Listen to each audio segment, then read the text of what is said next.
Kenapa awak pandang saya macam tu Saya rasa saya pernah nampak awak lah. Awak ni host Didik TV kan? Oh, ya, betul saya. Betul lah. Pasal tu saya rasa muka awak ni familiar sangat. Oh.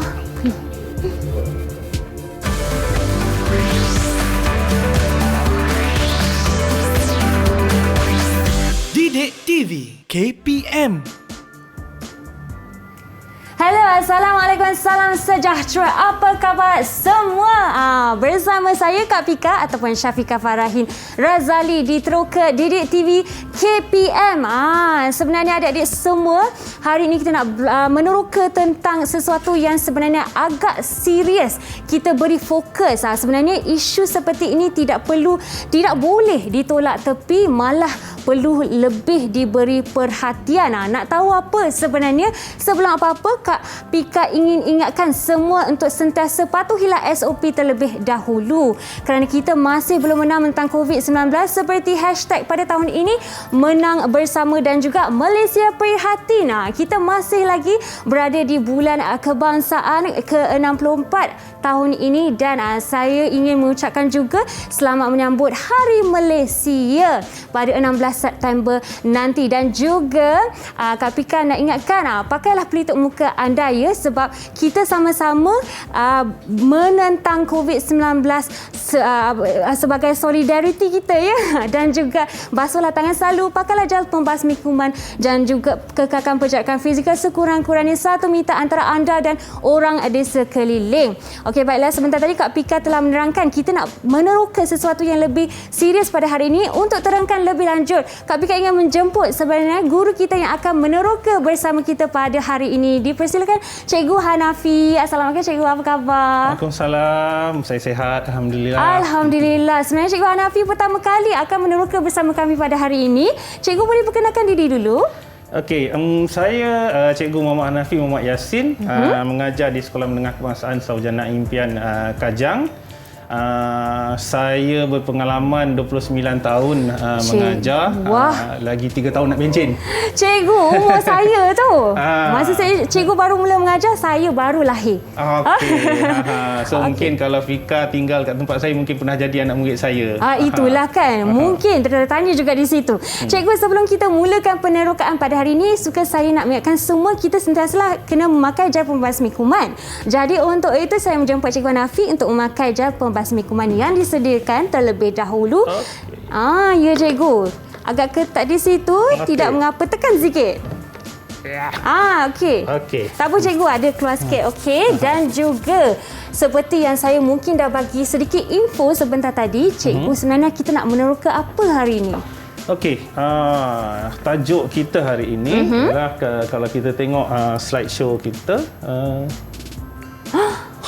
Okey, tak apa Cikgu. Seperti yang saya mungkin bagi info sebentar tadi, kita tidak berdua di dalam studio hari ini. Jom kita menjemput 5 murid kita yang akan bersama-sama membuat penerokaan pada hari ini. Jom kita persilakan murid-murid semua. Hello kawan-kawan. Assalamualaikum. Itu dia. Itu dia. Amni, Hana, Aidil, Zul, Izan dan Fatin. Najwa. Okey. So untuk pengetahuan Syafiqah, pelajar-pelajar ini bukanlah pelajar sekolah saya. Pelajar-pelajar ini datang daripada 5 buah sekolah yang lain. 5 buah sekolah yang lain. Di seluruh Malaysia. Ya. Wah. Sengaja saya pilih. Jadi kita ada wakil dari setiap negeri ni Cikgu. Ya. Jom kita perkenal satu persatu. Okey. Dimulakan dengan Hana. Hello Hana, boleh tak perkenalkan diri anda?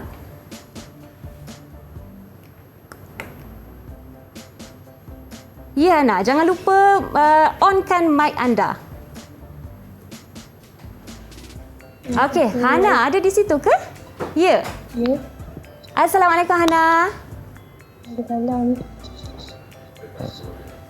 Okey Hana, boleh kenalkan diri? Nama anda dan juga dari sekolah mana?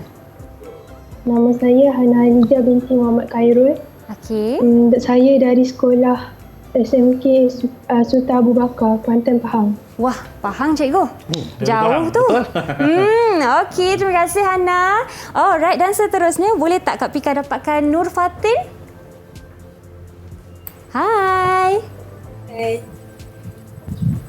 Nama Nurfatin Najwa binti Rosman. Sekolah dari Sekolah Menengah Kebangsaan Agama Dato' Haji Abu Hassan Haji Said. Wah. Oh, Negeri Sembilan ya, Nur Fatin. Okey, selamat datang ke Teroka. Dan seterusnya, terima kasih Nur Fatin. Seterusnya, boleh dapatkan Amni. Ya, saya. Ya, sila perkenalkan diri anda. Nama saya Amni Fakihah binti Azamuddin. Berasal daripada Sekolah SMK Datuk Sagu, Perak. Okey, dan seterusnya, terima kasih Amni. Zul, boleh tak Kak Pika dapatkan Zul untuk perkenalkan diri anda? Ya, saya. Nama Zul Izlan Zulkifli dari Sekolah MRSM Kuala Lumpur Baru, Selangor. Okey, Selangor dekat sikitlah cikgu. Ya. Okey, Zul, terima kasih. Dan yang terakhir, Aidil. Aidil, hello Aidil. Saya. Okey, boleh perkenalkan diri Aidil? Nama saya Muhammad Aidil bin Manaslin Okey. dari Sekolah SMK Seksyen 4 Kota Damansara. Wah, lagi dekat cikgu. Dekat je, ya. Okey Aidil, terima kasih semua murid di dalam talian. Boleh dapatkan thumbs up. Kak Pika dapatkan thumbs up. Mungkin semua masih pagi ya. Jadi boleh bagikan thumbs up untuk tunjukkan anda sudah bersemangat untuk membuat penerokaan pada hari ini. Boleh? Okey. Alright, semua. Baiklah, cikgu. Ya. Kita teruskan juga dengan penerokaan kita. Okey, boleh. So, untuk hari ini kita akan meneroka pendidikan kesihatan, iaitu tajuknya, jika kita tengok dekat slide kita, tajuknya ialah pendidikan kesihatan menengah rendah, iaitu gangguan seksual dan juga penderaan seksual. Wah, Okey. cikgu. Gangguan Satu seksual dan tajuk. penderaan seksual. Okey. Saya ada sediakan slide. Okey. Kita tunggu slide-nya appear dekat skrin kita. Ya. Tidak mengapa cikgu, sementara itu mungkin kita boleh meneroka sikit. Sebenarnya apakah kepentingannya tajuk seperti gangguan seksual dan juga penderaan seksual ni dibelajar oleh semua murid di sekolah, tak kira umur berapa. Okey, kalau kita ikutkan standard pembelajaran dia, okey, tentang tajuk ini ialah membincangkan tentang gangguan seksual dan penderaan seksual, mengaplikasikan kemahiran berkata tidak. Yang itu yang paling penting kepada gangguan seksual dan penderaan seksual, dan menjana idea cara menangani gangguan seksual dan penderaan seksual. Baiklah. So, kita hari ini kita akan teroka, okey, apakah yang dikatakan gangguan seksual. Kadang-kadang benda ni berlaku secara tak sedar kepada mangsa dan juga pemangsa. Kadang-kadang pemangsa tu dia tak ada niat pun gangguan seksual, macam tadi saya tengok Fikah pada permulaan rancangan kita tadi kan. Ya, insiden tadi cikgu. Yes, kan Fikah rasa macam kenapa saya tengok Fikah? Betul. Tapi bila saya dah explain bahawa saya tengok Fikah kerana saya pernah nampak Fikah kat dalam Didik TV, situasi tu jadi neutral. Betul, saya tiba-tiba daripada rasa sangsi dan takut, saya rasa lega sikit. So, itu yang kita nak pelajar-pelajar kita yang 5 orang hari ni explore kita teroka benda ni. Cikgu, saya setuju, dan bukan sahaja kita katakan tidak ataupun dalam bahasa Inggerisnya say no, tapi banyak lagi yang kita perlu tahu dalam kes-kes penderaan dan juga gangguan seksual agar kita boleh menghindarinya. Dan untuk lebih meneroka tentang ini, selepas ini bersama Cikgu Hanafi, kita berehat sebentar dulu dan kembali di Teroka Didik TV KPM.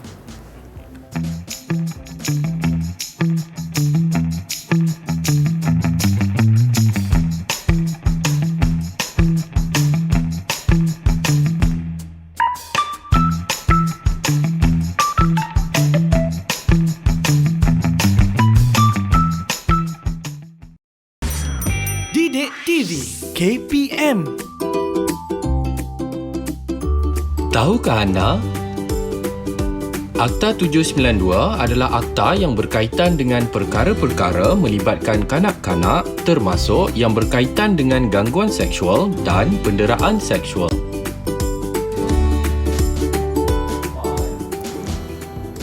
Hello, kembalinya ke rancangan Teroka di Didik TV KPM. Masih lagi bersama Kak Pika dan juga Cikgu Hanafi. Kita membuat penerokaan hari ini kepada tajuk pendidikan kesihatan. Kita beri fokus kepada gangguan seksual dan juga penderaan seksual. Cikgu, sebenarnya yang saya tahulah kan, individu yang terbabit dalam perkara sebegini, mereka selalunya mengalami kesan fizikal, emosi dan juga orang kata spiritual, mental juga. Dan ia bukanlah perkara yang seperti saya sebut banyak kali tadi, perkara yang ringan untuk dipandang remeh.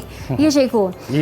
Dan hari ini kita akan membuat penerokaan bagaimana untuk mengetahui, seperti Cikgu Hanafi cakap sebentar tadi, katakan tidak. Dan juga kalau contohnya macam mana mengenal situasi, adakah situasi itu benar-benar melibatkan gangguan seksual ataupun tidak, ya Cikgu? Ya, betul. Cikgu boleh teruskan. Okey, so seperti mana yang Fika ketahui, bahawa pendidikan jasmani ni bukanlah satu subjek yang hanya untuk menjawab peperiksaan. Ya. Apa yang kita belajar dalam pendidikan jasmani ini, especially terutama tajuk hari ini, adalah satu yang kita akan gunakan dan kita aplikasikan sepanjang hidup kita. Kerana gangguan seksual dan penderaan seksual ni bukan hanya berlaku kepada kanak-kanak, dia berlaku kepada semua peringkat umur dan boleh berlaku di mana sahaja. Jadi dengan itu kita nak 5 orang adik-adik yang ada bersama dengan kita dekat dalam studio ni untuk teroka bersama-sama dengan kita. Betul.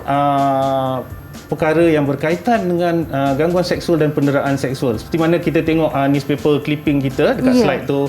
Tengok tu, pekerja pusat yang dipaparkan, pekerja pusat kebajikan pun melakukan penderaan seksual. Okey, lelaki juga kena gangguan seksual dan juga gangguan seksual dan fizikal di atas talian juga ada. Betul, Cikgu. Meluas gangguan seksual ni, kita perlu tahu, mengenal pasti itu penting. Okey, baiklah Cikgu. So, itulah. Jadi kita nak adik-adik kita ni bersama dengan kita. Aidil, Zul, Fatin, Amni dan juga Hana. Kalau ada apa-apa soalan, bolehlah tanya soalan. Angkatlah tangan anda. Angkat tangan. Apa saja yang murid-murid nak tahu, just angkat tangan dan kami akan cuba jawab. Kita berdua akan cuba jawab. Betul. Soalan. Jangan segan-segan ya adik-adik, angkat tangan anda untuk mengetahui apa yang sebenarnya kadang-kadang anda terfikir selama ini. Boleh mengambil kesempatan ini untuk bertanya dengan Cikgu Hanafi. Ya Cikgu, kita nak mulakan dengan apa Cikgu? Kita tanya. Okey, ada apa-apa tak?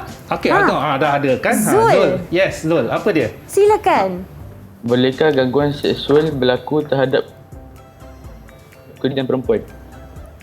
Apa itu Cikgu? Boleh ulang kembali Zul? Bolehkah gangguan seksual berlaku terhadap kedua-dua gender, iaitu lelaki dan perempuan? Okey, soalan yang baik. Ya. Kalau saya jawab, saya sebagai cikgu masih tahulah apa jawapan dia. Kita tanya, apa pendapat Fatin? Okey. Boleh tak berlaku kepada kedua-dua gender? Gender. Boleh, Cikgu. Boleh? Okey, betul Fatin. So, Fika, gangguan seksual ni sebenarnya hanya bukan berlaku kepada satu gender. Dia boleh berlaku kalau lelaki terhadap perempuan, itu dah biasa. Dia boleh jadi berlaku lelaki dengan lelaki. Betul. Perempuan dengan perempuan dan perempuan pada lelaki. So, gangguan seksual ni dia berlaku kepada kedua-dua gender. Cuma yang selalu dilaporkan adalah gangguan seksual yang dihadapi oleh wanita. Ya, Cikgu. Oleh wanita. Tapi secara umumnya dia boleh berlaku kepada kedua-dua gender. Betul Cikgu. Okey? Okey. Dan jika kita pergi pula kepada slide kita yang seterusnya. Okey. Ini adalah gangguan-gangguan seksual yang berlaku, iaitu tingkah laku lucah secara lisan, verbal, dan juga non-verbal, iaitu yang tidak disebutkan. Verbal ni biasalah secara lisan. Yang non-verbal ni, kita ada beberapa perkara yang melibatkan non-verbal ni, iaitu tingkah laku badan, ekspresi muka. Tak apa, kita teruskan dengan kita punya slide, iaitu tutur kata, isyarat tangan dan tubuh badan, ekspresi muka, dan perlakuan yang berbentuk fizikal seperti sengaja berdiri dekat dengan, dan juga orang kata pandangan. Macam tadi saya pandang Fika tadi, pandangan yang mengganggu keselesaan. Pada permulaannya Fika tak selesa bila saya pandang, tapi bila saya explain, saya terangkan kenapa, Fika terus neutral balik. Betul Cikgu.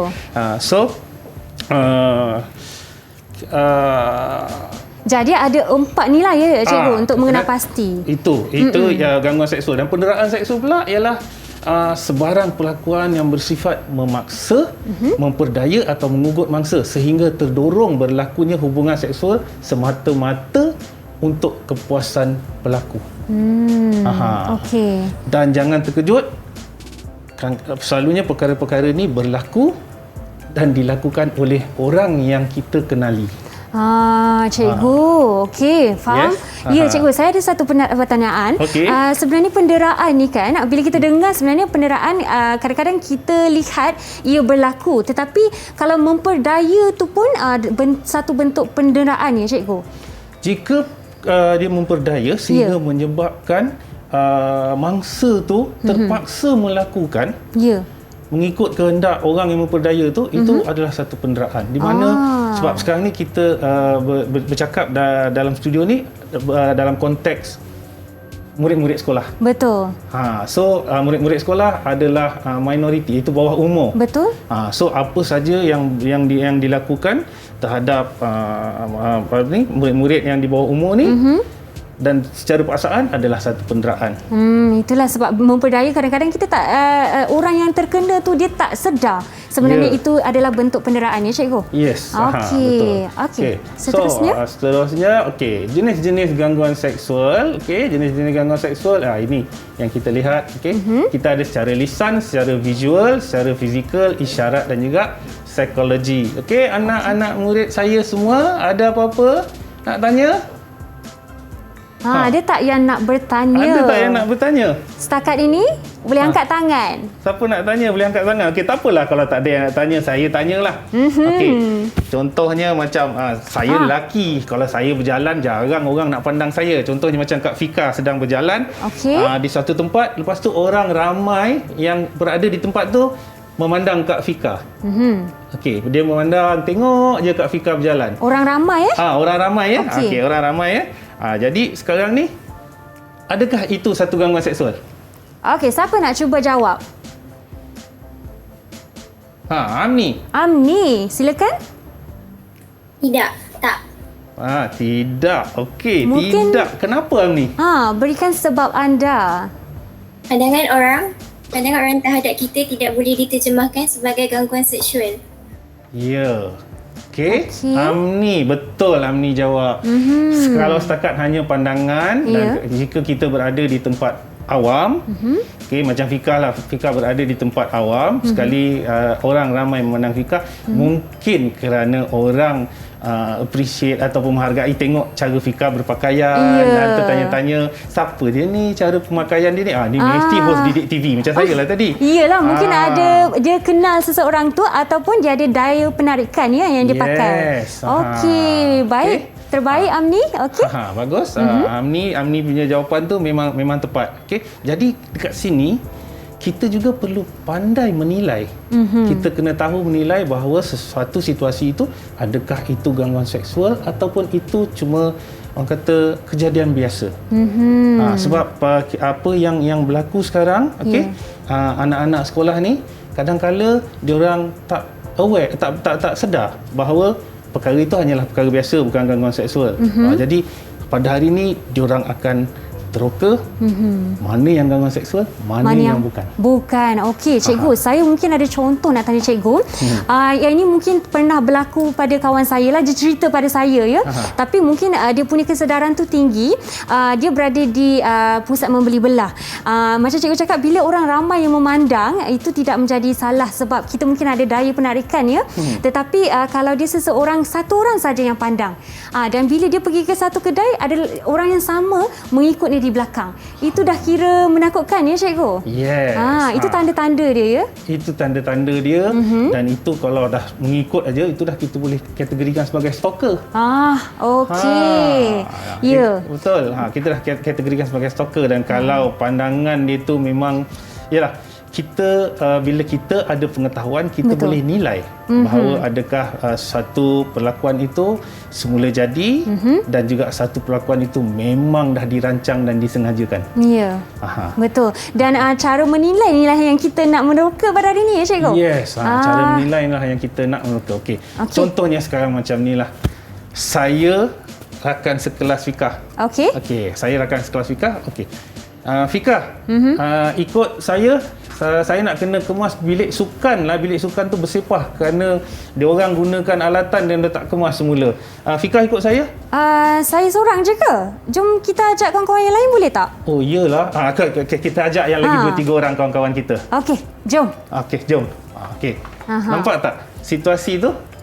Situasi yang saya tunjuk dengan Kak Fikah tadi. Okey. Apakah penilaian anak-anak semua terhadap situasi itu? Okey. Apa penilaian? Okey. Ni soalan kebat ni cikgu. Kena buat penilaian ni. Apa awak rasa? Situasi tadi yang saya tunjuk dengan Kak Fikah tu, apa awak rasa, Aidil? Okey, boleh cuba Aidil. Salah cikgu. Salah? Salah sebab? Okey, salah dekat mana tu? Mungkin tak boleh berdoaan. Betul. Ya, Aidil, betul, tak boleh berdoaan sebab situasi yang seperti tadi tu, kalau berdoaan dia boleh menimbulkan satu tuduhan orang macam-macam, dan satu lagi mungkin tidak ada perancangan untuk melakukan gangguan seksual, tetapi apabila sudah sampai ke bilik sukan berdua, mungkin akan ada berlaku perkara-perkara yang tidak diingini. Jadi tindakan Kak Fika untuk mengajak rakan-rakan yang lain tu, adakah itu tindakan yang wajar, bijak atau wajar, Zul? Wajar tak Kak Fika minta kawan-kawan lain ikut? Wajar, yes. Jadi sekarang ni anak-anak tahu bahawa situasi-situasi sebegini kita kena bijak dan cepat berfikir untuk mengelakkan dari jadi mangsa, dan juga macam saya tadi, untuk saya mengelakkan diri saya dituduh sebagai pemangsa. Betul. Tapi andai katalah Fika tadi, bila Fika cakap Fika nak ajak kawan-kawan, lepas tu saya jawab balik, alah awak ni nak ajak kawan buat apa, kita berdua je lah pergi. Saya dah fikir lain dah tu cikgu. Saya dah mula rasa risau.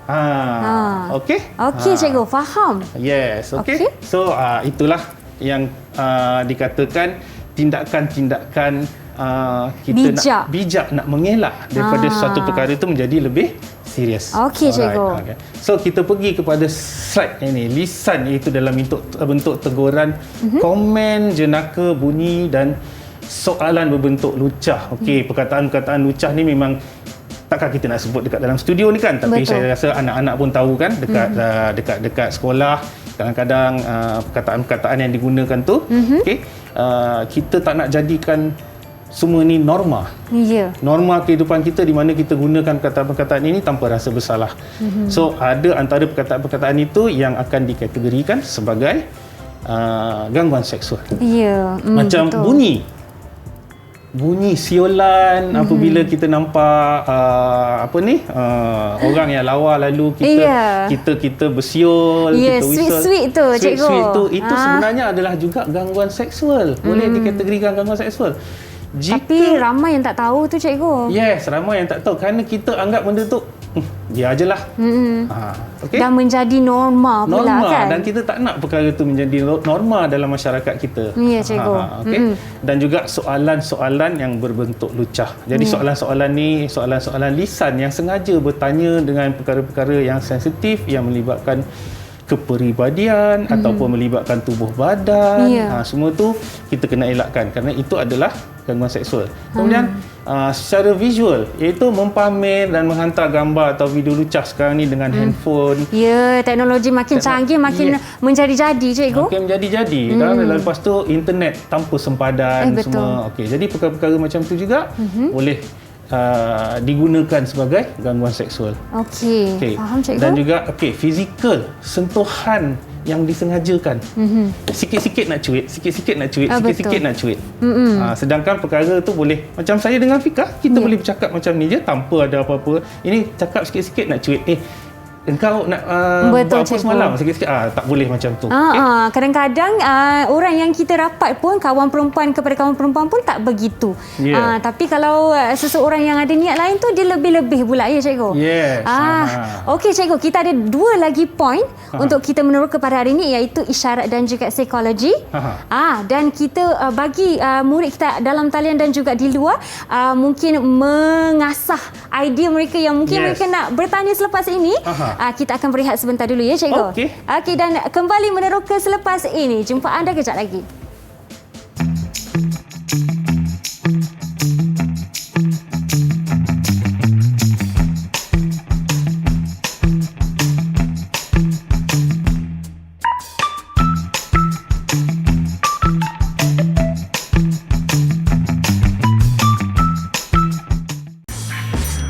Didik TV KPM. Tahukah anda? Gangguan seksual dan penderaan seksual juga boleh dilakukan oleh individu yang dikenali.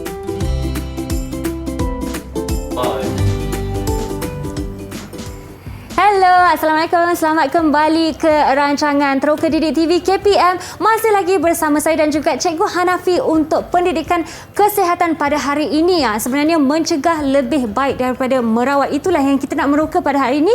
Kerana kita meneroka tentang langkah-langkah untuk mencegah dan juga mengenal pasti gangguan seksual dan juga penderaan seksual. Cikgu, saya ada satu pertanyaan. Sebenarnya mungkin ini secara sudah diketahui ramai. Kadang-kadang kita melihat lagi-lagi di laman sosial tentang body shaming, cikgu. Body shaming ni sebenarnya penderaan seksual tak ataupun gangguan seksual tak, cikgu? Okey, jika body shaming tu dia menjuruskan kepada spesifik tubuh badan, pada bahagian-bahagian tubuh badan, dan tubuh badan tersebut adalah yang orang kata berbentuk seksual, ia adalah gangguan seksual. Okey. Ia adalah gangguan seksual. Sebab selalunya body shaming ni dia lebih kepada orang kata lebih berat badan, kurang berat badan. Tapi kalau dah sampai kepada spesifik bahagian tubuh badan dan ia berbentuk seksual, ia adalah satu gangguan seksual. Okey, baiklah. Jadi benda seperti itu kena diambil secara serius dan bukan main-main saja. Bukan setakat body shaming tu memalukan, tetapi ialah gangguan seksual yang begitu berat untuk kita menilai sebagai kesalahan. Okey, cikgu, baiklah, sebentar tadi kita belajar tentang 5 perkara dan cikgu tinggal lagi 2 perkara. Tinggal lagi 2, Itu kita terus pergi kepada isyarat. Menggunakan mata, tangan, alat sulit dan lidah. Itu juga adalah gangguan seksual. Menggunakan mata. Mata ni yang kadang-kadang jahat. Kenyit-kenyit tu ke, cikgu? Kalau kenyit-kenyit macam tu. Tu sakit mata tu, cikgu. Sakit mata. Tapi kalau saya kenyit sebelah mata, itu maknanya adalah niat-niat yang mungkin tersirat. Jadi itu juga boleh dianggap sebagai gangguan seksual. Dan yang akhir sekali, psikologi. Yang psikologi ni ini yang sangat bahaya. Kerana psikologi ni selalunya dilakukan oleh orang-orang dia pandai manipulasi, minda anak-anak. Betul, memperdaya anak-anak muda ni yang membuat mereka merasa terhutang budi, merasa bersalah dan mengikut sahaja apa kehendak pemangsa tersebut. Bahaya tu, cikgu. Gangguan seksual dari psikologi ni memang sangat bahaya kerana kita tak nampak. Yang lain tu kita nampak, lisan, visual, fizikal, isyarat, tapi psikologi ni kita tak nampak. Lagi-lagi bila kita menimbulkan rasa macam serba salah, macam alamak, pakcik ni dah ajak, bolehlah macam tu. Ya, cikgu? Kita disimulasi untuk menyatakan lebih tentang ini, ya, cikgu, sebentar nanti? Betul. Nanti kita akan jawab. So, seterusnya, kita pergi kepada penderaan seksual. Selalunya dilakukan oleh seseorang yang jauh lebih dewasa dan seorang yang dalam kedudukan berkuasa. Nampak tak? Kedudukan berkuasa. Bukan kuasa ada pangkat, maknanya dia ada otoriti terhadap yang lebih muda. Contohnya orang yang lebih berumur daripada anak-anak sekolah ni. Kalau lagi besar macam ni, cikgu? Mungkin lagi tinggi. Adakah itu memainkan faktor yang penting juga? Saya rasa tak. Tak sangat? Tak. Itu orang kata sifat fizikal seseorang itu tak memainkan faktor yang penting. Kemudian seseorang yang dikenali. Ini yang sangat bahaya. Seseorang yang dikenali, kerana seseorang yang dikenali ni kadang-kadang kita mempercayai dia. Tapi dia menggunakan kepercayaan itu untuk mengambil kesempatan ke atas mangsa. Musuh dalam selimut tu, cikgu? Musuh dalam selimut, gunting dalam lipatan. Betul. Bahaya itu yang kita sangat-sangat. kena jaga. So itu berkaitan dengan penderaan seksual. Saya ada satu soalan lah saya nak tanya. Siapa cikgu nak tanya tu? Tak apa, saya akan tanya, kita tengok siapa yang nak jawab. ada seorang wanita buta. Okey. Wanita ni berumur, sedang nak hendak melintas jalan, dan kemudian ada seorang murid lelaki yang nampak wanita tu nak melintas jalan. Dia memimpin tangan wanita itu sampai ke seberang jalan. Kemudian sampai ke seberang jalan, oleh kerana rasa terima kasih wanita tersebut terhadap murid lelaki tu, dia pegang kedua-dua tangan murid lelaki tu, lepas tu dia usap kepala murid lelaki tu. Okey, sekarang ni ada dua situasi. Yang berumur tu adalah wanita, yang muda itu adalah murid lelaki. Okey, adakah itu berbentuk sentuhan gangguan seksual? Okey, siapa nak cuba menjawab, menilai situasi ini? Hana? Sebagai itu Hana, silakan Hana. Tidak. Tidak katanya. Tidak. Okey, Aidil? Tidak, cikgu. Tidak. Okey. Kenapa agak-agaknya katakan Aidil dan Hana katakan tidak? Ada tak jawapan? Ya. Agak-agak ada tak? Kerana kita perlu tahu apa yang dimaksudkan sentuhan selamat dan sentuhan tidak selamat. Yes, betul. Bagus jawapan Hana. Betul Hana jawab. Okey. Kita ada sentuhan selamat dan sentuhan tak selamat. Ya. Okey. Jadi kita boleh tahu, kita boleh nilai bahawa sentuhan selamat, contohnya macam saya seorang dewasa, saya nampak ada kanak-kanak terjatuh basikal. Saya tolong kanak-kanak tersebut bangun dan tegakkan basikal dia. Kemudian saya pegang kepala anak tersebut dan bila dia naik basikal, saya kata hati-hati ya. Itu adalah sentuhan selamat. Sebab apa sahaja kepala ke atas adalah sentuhan selamat. Oh, kepala ke atas Yes, kepala ke atas adalah sentuhan selamat. Macam kita pegang budak kan, kepala budak, sentuhan selamat. Okey, cikgu. Apa sahaja bahu ke bawah adalah sentuhan tak selamat. Itu kita kena ingat. Itu semua orang kena ingat, tak kira lelaki, tak kira perempuan. Semua murid kena ingat bahawa bahu ke bawah adalah sentuhan tidak selamat. Jadi untuk mereka yang mahu menolong seseorang, seperti murid tadi yang ingin menolong makcik yang agak tua ni, dan juga tolong kanak-kanak di atas basikal jatuh basikal tu, dia perlu tahu sebenarnya sentuhan selamat tu kepala ke atas ya cikgu? Yes, kepala ke atas. Kalau contohnya dia tak tahu cikgu dan terpegang bahu, macam mana tu? Okey, itu Syafiqah punya contoh tu. Ya. Contohnya saya seorang jurulatih pasukan hoki. Murid perempuan. Tiba-tiba ada murid perempuan yang terkena bola hoki dekat kaki. Dan saya bantu, saya pegang kaki dia, saya letakkan ais. Okey, saya balutkan kaki dia, di mana ada pemain-pemain lain pun memerhatikan. Jadi itu adalah sentuhan selamat walaupun di bawah bahu. Ke bawah, kerana dia berlaku dalam situasi permainan hoki dan murid tersebut tercedera dan tidak ada orang lain yang nak memberi first aid di situ. So saya sebagai jurulatih, orang yang pertama berada di situ, saya kena ambil tindakan segera untuk mengurangkan kecederaan dia dan diperhatikan oleh pemain-pemain yang lain. Jadi ada saksi di situ yang untuk menilai bahawa sama ada sentuhan itu adalah sentuhan selamat ataupun sentuhan tak selamat. Jadi orang yang daripada jauh tengok mungkin akan tertanya, apa Cikgu Hanafi buat pegang kaki budak tu? Ya, betul. Sebab mereka berada jauh. Tapi orang-orang yang berada dekat situ dia faham situasi sebenar. Situasi tersebut. Jadi itu pun salah satu yang saya nak tekankan, jangan cepat menghukum. Kita kena tahu situasi itu. Okey? Ya. Alright. Betul. So seterusnya, kesan yang diterima oleh mangsa yang menghadapi gangguan seksual dan juga penderaan seksual ni ialah murung, satu, kemudian mengasingkan diri dan juga ada kemungkinan dia akan mencederakan diri dan juga membunuh diri. Kerana selalunya orang-orang yang melalui pengalaman-pengalaman yang macam ni, mereka berada dalam keadaan keliru, dalam keadaan rasa rendah diri dan stigma rasa diri ni dah digunakan. Ya, betul. Jadi tekanan-tekanan perasaan, murung, nak rasa nak bunuh diri itu mungkin akan timbul jika dibiarkan lama. Ya, dan sebenarnya masa-masa sebegini kadang-kadang dia menyimpan kepada diri sendiri. Dia tidak memberitahu orang lain. Penting tak kita memberitahu orang lain sebenarnya, cikgu? Boleh. Jika kita ada orang yang kita percayai. Kita boleh bagi tahu pada orang yang kita percayai. Kawan kita, ibu bapa, kaunselor. Betul. Okey, dan kita sekarang ni ada juga talian-talian bantuan untuk mangsa-mangsa yang ya cikgu, seperti yang tertera di depan kita ya cikgu. Seperti yang tertera di depan kita ni. Contoh talian helpline. Ya. Baiklah cikgu.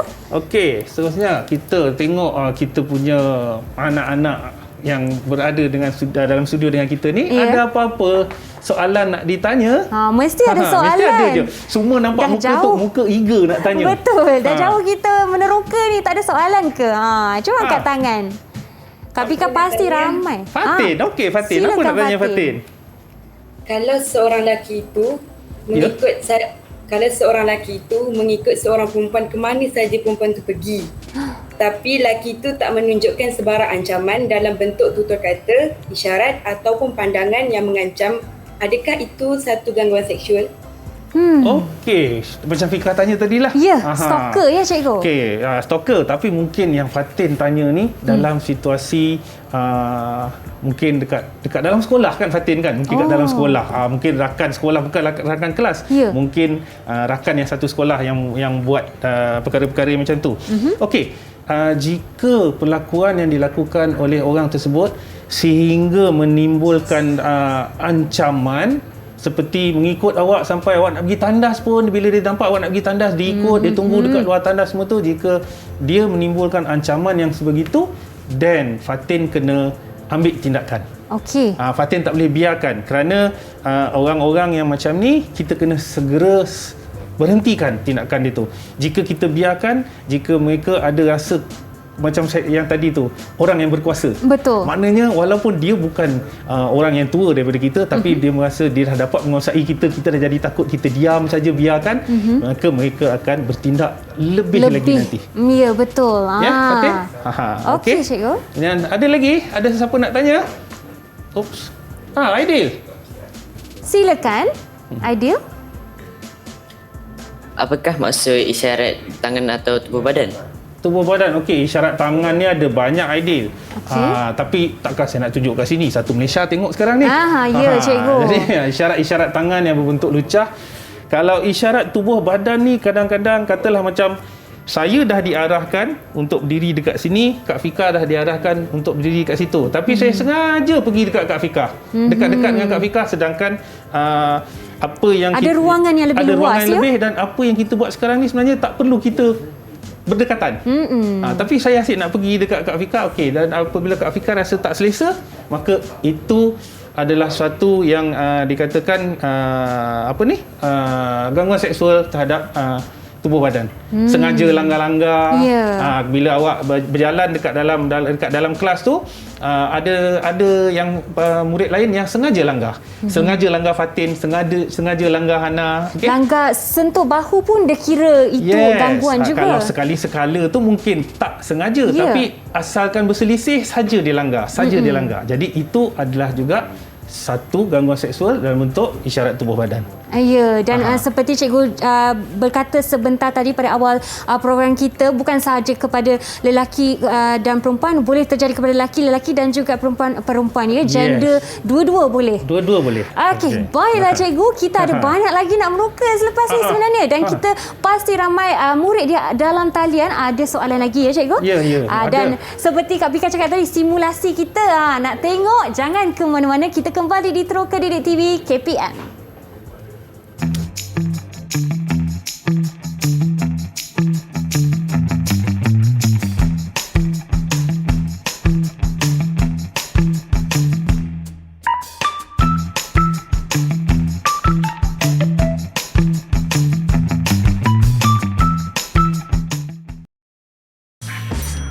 Didik TV KPM. Tahukah anda? Kebanyakan mangsa gangguan seksual akan memilih untuk mendiamkan diri kerana tidak tahu saluran yang betul untuk membuat aduan.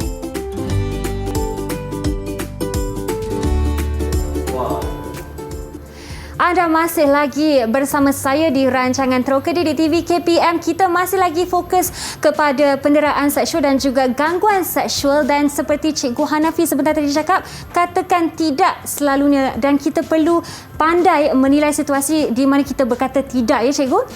Jangan kita di khalayak ramai, orang ramai tengok kita cakap tidak pula kan? Kita pandai menilai, tu yang penting Cikgu. Dan kita dah discuss dan meneroka juga apa yang pentingnya cara untuk mengetahui dan mengenal pasti gangguan seksual dan juga penderaan seksual. Sekarang kita nak tahu juga Cikgu, macam mana kita nak mencegah ni? Okey, bila kita nak mencegah, itulah kita kena berani mengatakan tidak. Okey. Cara mengekang gangguan seksual dan juga penderaan seksual. Okey. Satu, berani untuk katakan tidak. Jangan teragak-agak. Okey. Kemudian yang kedua, lapor pada ibu bapa, guru atau kaunselor. Dan yang perkara yang paling penting, jangan rahsiakan. Jika dia berlaku, perkara itu berlaku kepada diri seseorang, jangan diam dan jangan rahsiakan. Perlu diberitahu, perlu diceritakan kepada orang-orang yang kita percayai. Kemudian berpakaian sopan, biasalah. Berpakaian sopan kerana kita tak nak menarik perhatian. Betul. Kemudian berkawan secara sihat, iaitu berkawan secara sihat, berkawan yang tidak melibatkan sentuhan-sentuhan yang tak patut, gurauan-gurauan yang tak patut. Kadang-kadang kita tak sedar bahawa gurauan, macam saya pun dulu masa waktu sekolah dulu kan, tengok kawan-kawan yang kadang-kadang bergurau dengan murid perempuan yang lain, dia tarik tudung semua tu. Mungkin itu satu gurauan, tapi sekarang ni itu adalah juga satu gangguan seksual. Betul Cikgu. Jadi kita jangan bergurau yang melampaui batas. Okey. So untuk sebelum kita orang kata akhiri kita punya teroka ni, kita nak tanya juga, ada tak apa-apa soalan daripada pelajar Amni ke apa ke, ada tak nak tanya? Siapa yang belum tanya soalan ni? Amni ada tak nak tanya? Amni mungkin belum. Okey, dia angguk tadi. Silakan Amni. Kalau ekspresi muka pula bagaimana?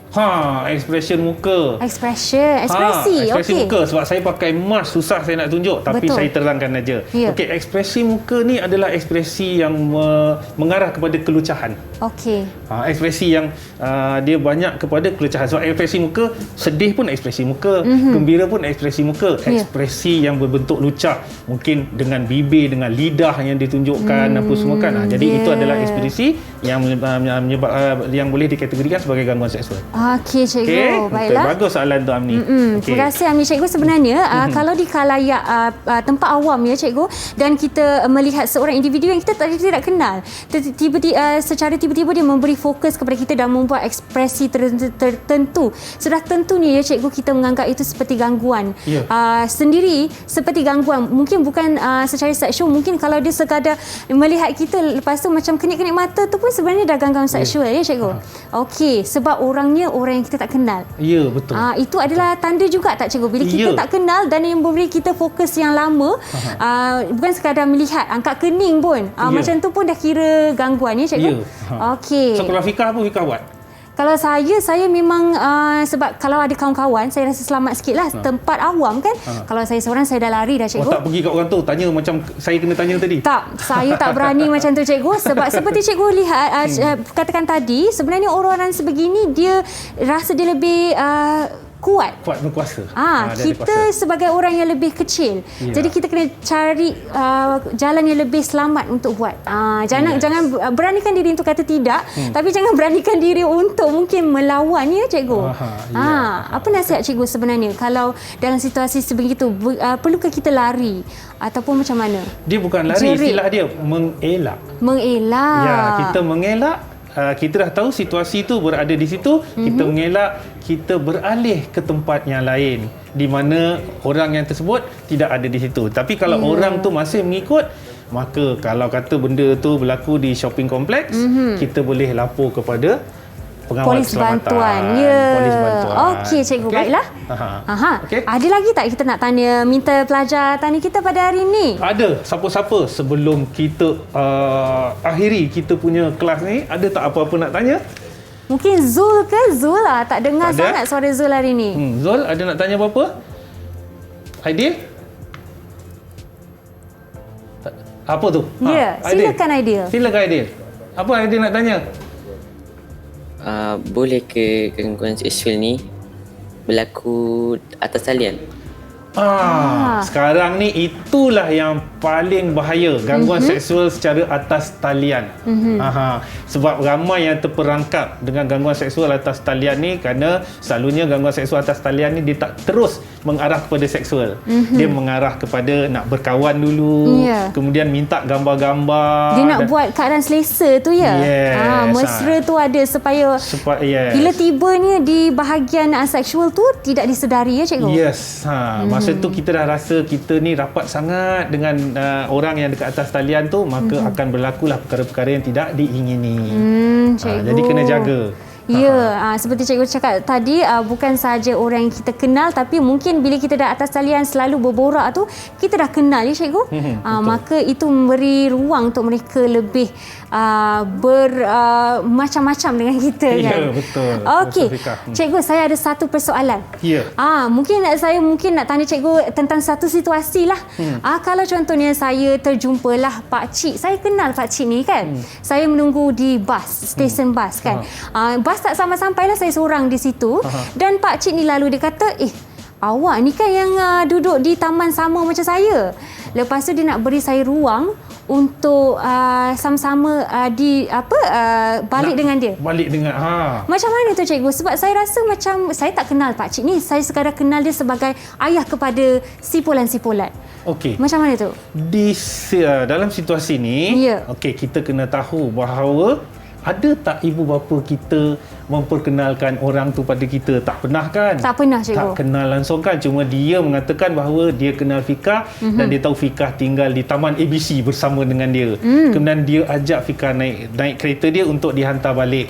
Sedangkan Fika tak tertinggal bas pun, masih ada bas yang akan Fika tunggu untuk datang kan? Betul, saya tak kisah nak tunggu lama pun. So sudah semestinya katakan tidak. Katakan tidak Pak Cik, tak nak. Saya naik bas je. Betul. Berani katakan tidak. Betul. Kadang-kadang bila kita tak berani ni, kita dalam kes sebegini pastikan anda berani. Okey. Baiklah cikgu, terima kasih kerana berkongsi ilmu pada hari ini bersama-sama meneroka dengan Kak Pika dan juga murid-murid dalam talian. Terima kasih adik-adik semua kerana bersama kami meneroka tentang penderaan dan juga gangguan seksual cikgu. Kita ada satu lagu kita nak sampaikan pada penonton kita untuk mengingatkan semua bahawa katakan tidak dan juga dalam bahasa Inggerisnya say no adalah sesuatu yang sangat-sangat penting dan kena berani untuk berkata begitu. Okey cikgu? Okey. Kita nyanyi lagu ni. Jom. So, ada muzik kan? Ada muzik cikgu? Ya, okey. Okey.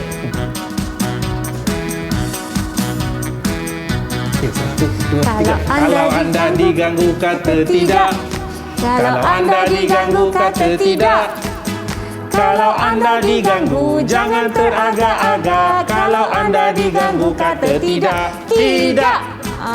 Macam tu. Terima kasih semua. Assalamualaikum. Jumpa anda lagi. Bye.